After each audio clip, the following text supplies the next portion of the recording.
Alrighty, what's up, y'all? It's your girl Malika. Welcome to another episode of From the Block. How you feeling? I'm feeling Everything good. How you good? feeling? I'm feeling great. High energy. So, Good. y'all know me, right? I love black-owned businesses, so of course it was a no-brainer to have a black entrepreneur in the studio. Everyone, please welcome, give a warm round of applause, right, for Jude. Hey, Woo! thank you for having I me. hope that was a good intro. That was a good intro. You said my name right. Okay, that's great. So let me tell y'all, right? Drew's gonna introduce himself, but let me just give y'all like a quick little backstory. So he is a black entrepreneur, right? Slash fitness person, and he's the owner, right, of a black owned gym in the city of Atlanta called Energy Fitness, right? Yes, ma'am. All right. So just introduce yourself, right? Tell the people who you are, where you from.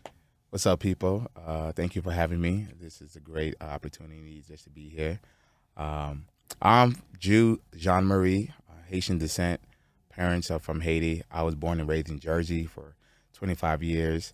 The youngest out of four. Till this day, they can't beat me. They can't see me, but nonetheless, that's a little cockiness. In my 30s, went to school for biology In Georgia or in in Jersey? Jersey, Penn Okay. University.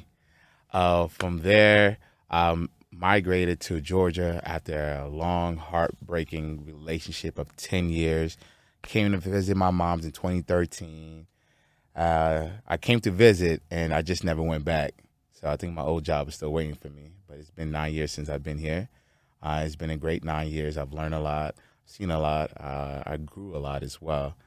But other than that, I kind of things in my life took place where um, I had to take my fitness into better consideration and also explore more of my entrepreneur spirit that I had inside of me that came into fruition in a lot of ways.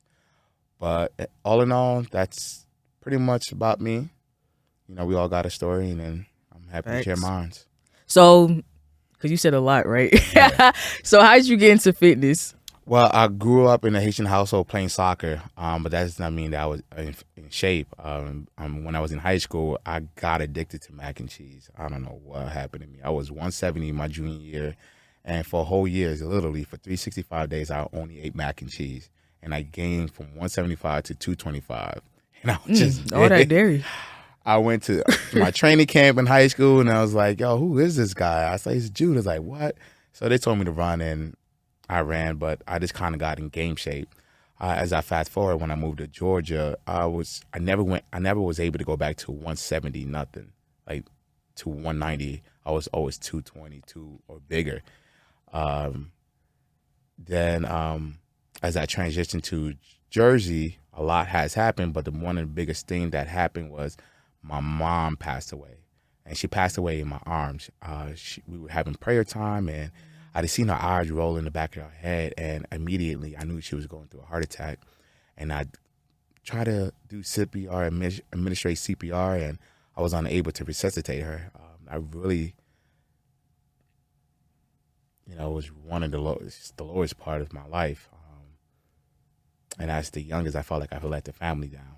My mom birthed me, but I wasn't able to help her keep her alive, and a lot of things of what if. So for 30 days, I just ate. I ate. My church family came to support me, and part of their support was also bringing food, and I was just eating. They didn't know, I didn't know I was an emotional eater at that time. I gained about 30 pounds in 30 days, and then I left my home after 30 days to go cancel my mom's stuff, like her insurance and all this other stuff. And one of the things she had was a gym membership. And I remember going to the gym and saying, I'm going to the liquor store afterwards because food is not helping me. I'm not a big drinker, not a big things like that. So I just knew I needed something to cope. Well, I saw the challenge, went there. I didn't want to sign up, but God was wrestling with my heart. I finally signed up, put my $40, and out of 20,000 participants, I came in first place and lost 60 pounds in 3 months. And from there, that's where I kind of had a light bulb of transformation. So I went from like 230 or 240 to 185 in 3 months. That's really dope.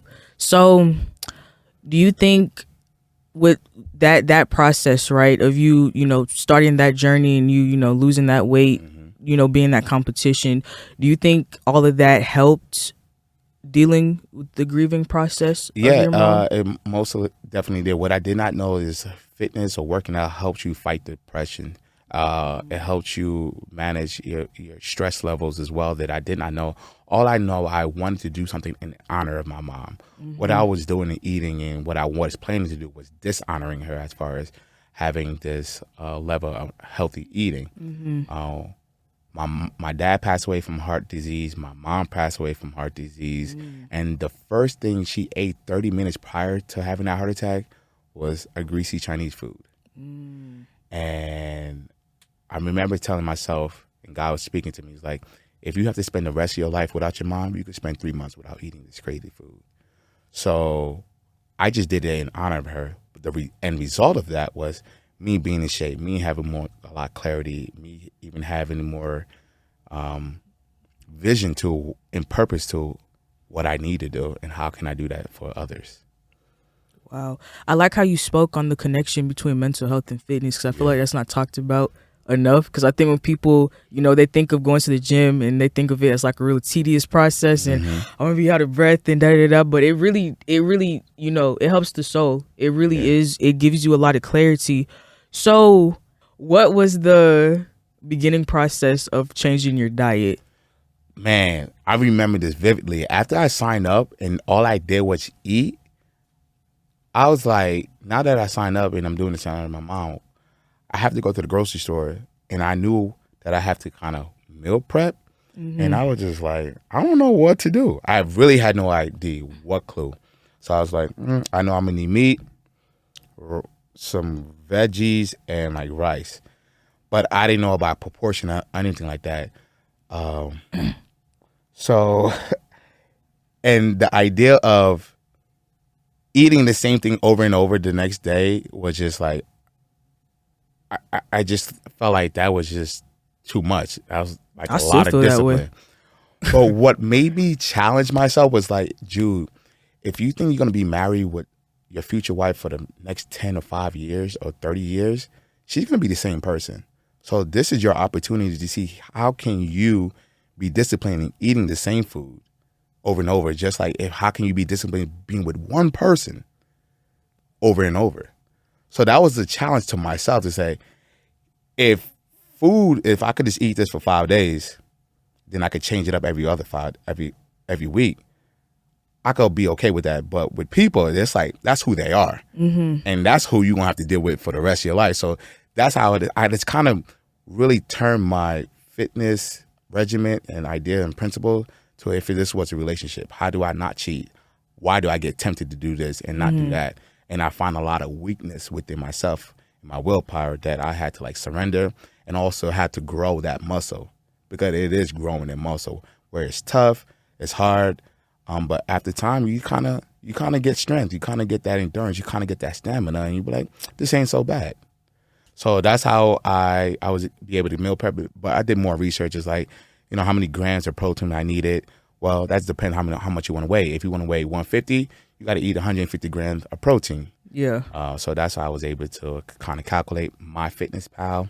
If you haven't used it, it's a really, really great tool to kind of help you with how many proportions you should have. So that's kind of did research and started from there. I feel like you're like the walking definition of Google is free. Google, right. Yo, Right. How you do this? I don't know. Ask Google. Yeah, Google is free. So with that being said, right? How for someone that's struggling with depression and anxiety, right? Or they're going through the grieving process of Right. losing a loved one, what can they do to officially start their fitness journey Yeah. and then their healing journey? It's really good, and I pause because I remember sitting in a certain place in my life and my couch just depressed, and for me, depression, like I tend to eat more, and we're saddened about the past, and when you start craving more sugar, it makes you're trying to stimulate your body, so depression comes in that form. I'm trying to be happy, but I can't be happy about the past, so I eat more sugar.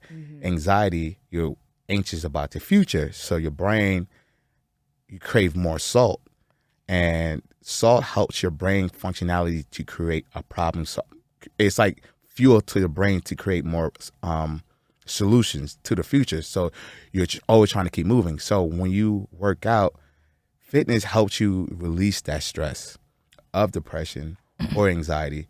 If you're depressed about the past, fitness allows you to get up, to keep you moving, to say, hey, there is a better future.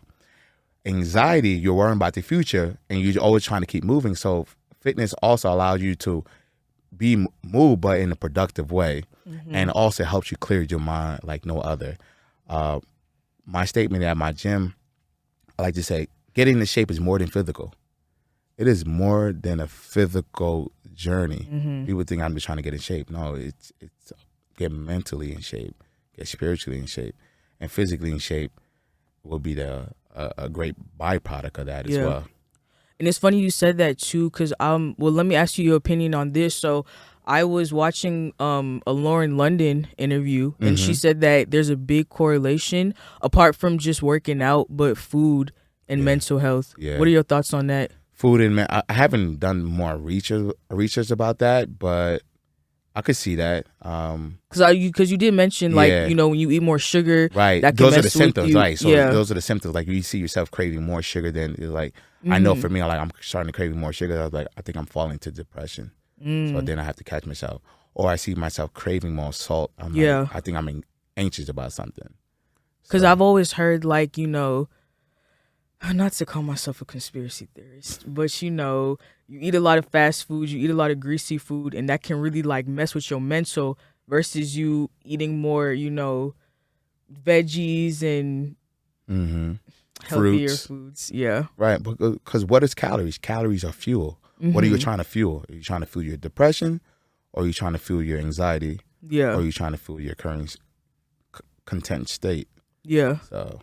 Oh man, there's just so much I want to ask you, but I want to make sure like this interview's in order. But okay, so let's talk about business, and then we're gonna hop back into fitness. But I really want to I want you to tell like your entrepreneur journey. So as you just mentioned earlier, right? You have your own gym called Energy Fitness in Atlanta, and then you have a second brand as well, right? Now, is it the House of Health? Or no, the House of Health. So under Energy Fitness, because we're going to be in transition. The House of Health is Energy Fitness, but we're the only gym that provides a life coach with every gym membership. Damn. Like I said, getting in shape is more than physical. You cannot come in my gym and sign up and you're assigned a life coach, because when I'm training people, it becomes a therapy session. Yeah. And outside of that, that's what they need the most help. Inside is just more of that training ground to get you in shape. But when you outside, certain points and tools that I may not be able to help you mentally to help you stay engaged, our life coaches are able to do that. And that's because of what I had to go through. So when starting this business, there was a lack in the fitness community that I saw they need to fill a gap. And that's how you start a business. It's like, what's your purpose? You have to see, like for me, I'm messy, but I'm clean, but I can be messy. So for example, somebody who is clean, they can see like this is an issue or whatever they're at, because they're always thinking about how they can use their gifts and talent. Somebody who is into cooking is always thinking about these new ingredients. So as an entrepreneur, you got to see what is missing. And that what I always keep focusing. Some people focus a lot on hair or nails or aesthetics. Like everybody got their gifts, and they just need to tap into that. Nobody's created by dirt. There's no one on earth that is created for decoration. Like this is decor, but we are created with purpose. And once you can identify that, you can walk in that. I like that, because when it comes to business, like it's one thing getting money and getting funding for your business, like that's one thing, but the most important thing, you need to have a purpose. And I really like how you just spoke on that. Like if you're unorganized, if you're unclear at the end of the day of what you what message do you want to convey to people? What impact do you want to have on people? You're going to have a hard time as an entrepreneur. You are really going to have a hard time, and you're going to have a hard time managing what I need to do with my time. Exactly. You're going to have a hard time delegating or distributing what I need to do with my energy, because you're trying to find that purpose. And the thing is about purpose, it's never saturated, because there's always more consumers than there are buyers. So you can always, there's 1,000 Walmart, yet there's still more people who's like flocking to Walmart or any of the stores, or even wings. Like, I always think about, there's a wing shop here. There's Domino's sells wings, Walmart sells wing, all these other stores sells wing just in Little Atlanta, and there's wings everywhere all over the world. Yet we're still craving for more. So even with your purpose, like, yes, there's 1,000 people everywhere, but you still can fill a market or a need for a lot of people. So.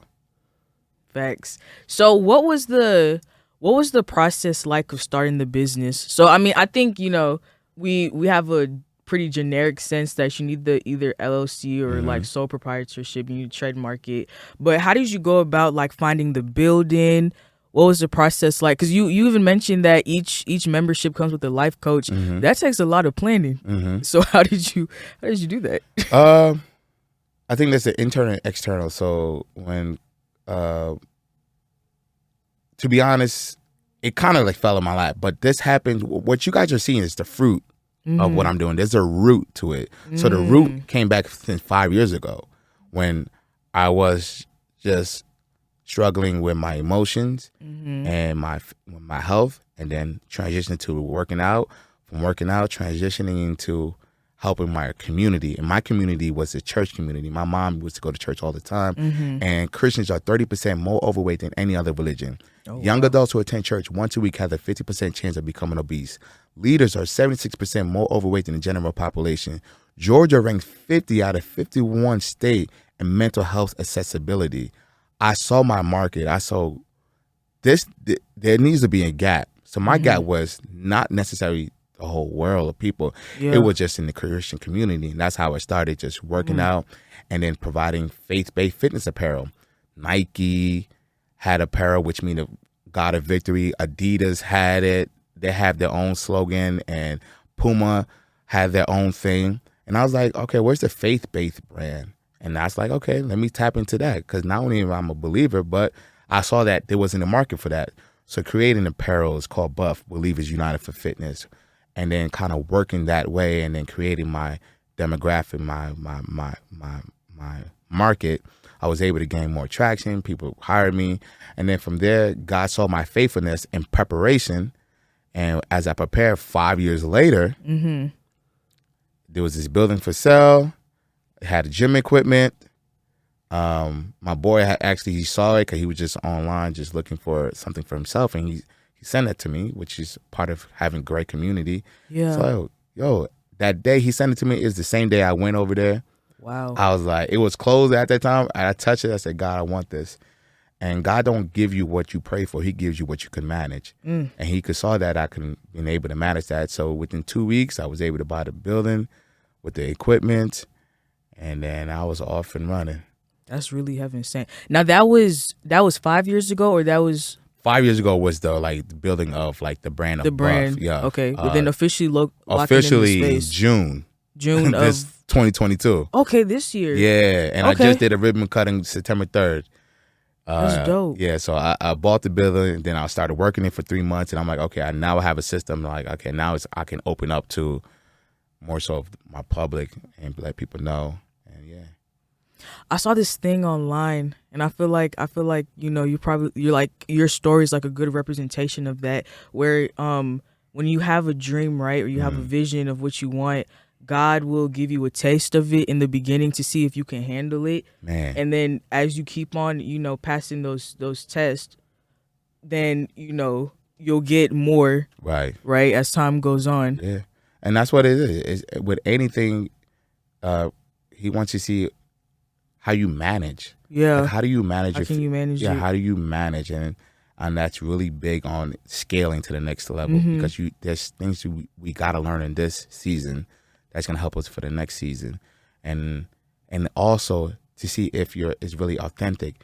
And the only way if something's authentic, if you can see it, if it's go through trials, Mm-hmm. you know. And I was like, yo, I'm really about this. Whatever, I don't care what's going on. Like, and that's how you show if you're authentic or you're just trying to get the money. Mm-hmm. And that can fade out real fast, real quick. Dope. No, facts. Major facts. So I wanted to transition, right, just a little bit back into fitness. Kind of like debunking fitness myths. We had our own personal conversation before the cameras were rolling. So I see this all over social media, right? The 12-3-30 rule. 12 on incline, 3 Speed. Yeah, 3 speed for 30 minutes. Now, does that actually work?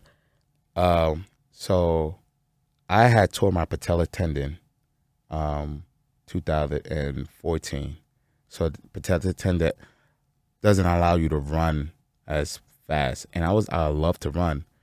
So when I was doing my weight loss challenge, I just knew I just could not run. So without even knowing, I just put the thing on incline 15 and on 33.5, and I would just walk for 30 to 45 minutes. And I would do that twice a day.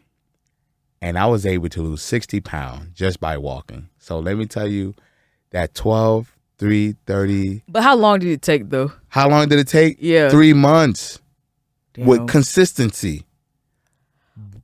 3 months. Okay, but how many calories did you burn? My job, honestly, I said I need to burn 250 on a treadmill because I knew I would be able to burn 250 working out. So that's 500 calories. That was in the morning time. And I would do the same thing at the nighttime. 250, and that's 1,000. That took me about an hour. 30 minutes of walking for 250 calories burned. Working out, burn another 250 calories. So when you're on the treadmill, does it matter, though, if you're running or if you're walking? It matters to what you're trying to accomplish. So if you're trying to be a long-distance runner, yeah, you should run because you're trying to create that okay, stamina. let's say like the end goal for, because like this is many people's end goal is just fat loss. Okay, then walk. When the idea of running sometimes makes me nervous, like, oh, I don't want to like run, but the idea of walking, it's cool. And you want something that you can sustain. And also walking helps you keep your shape. You can burn the fat. I've heard that. But keep the shape. And it's less impact on your knees. You can do it for longer distance. You get a good a good workout. Yes, it's not a myth. You should try it. Everyone should try it. Okay. If you don't do it, go to Stone Mountain or wherever you're at in your city and hike the mountains. Okay, so because they said that you can burn more not burn more calories, but you'll lose weight quicker if you run on an empty stomach first thing in the morning. Is that true? Yeah. So it's called breakfast because you're breaking your fast. So if you're not eating, it's called a fasted cardio, meaning I'm fasting and I'm doing cardio. So the only energy that I'm using to sustain me is the fat that's in my body. And because it's like fuel, calorie is like fuel. When you eat it, it fills you up. But if you have no fuel, you're burning fuel that's already sustaining your body. So it's the quickest way to tap into your storage fat and your stubborn fat early in the morning. Or it doesn't have to be morning. It's just like if you didn't eat, you're using the only way you're sustaining your energy is through storage fat. So what are your thoughts on diets? Because, a lot of fitness people, they hate keto. They hate all those like fast social media diets. Does keto actually work?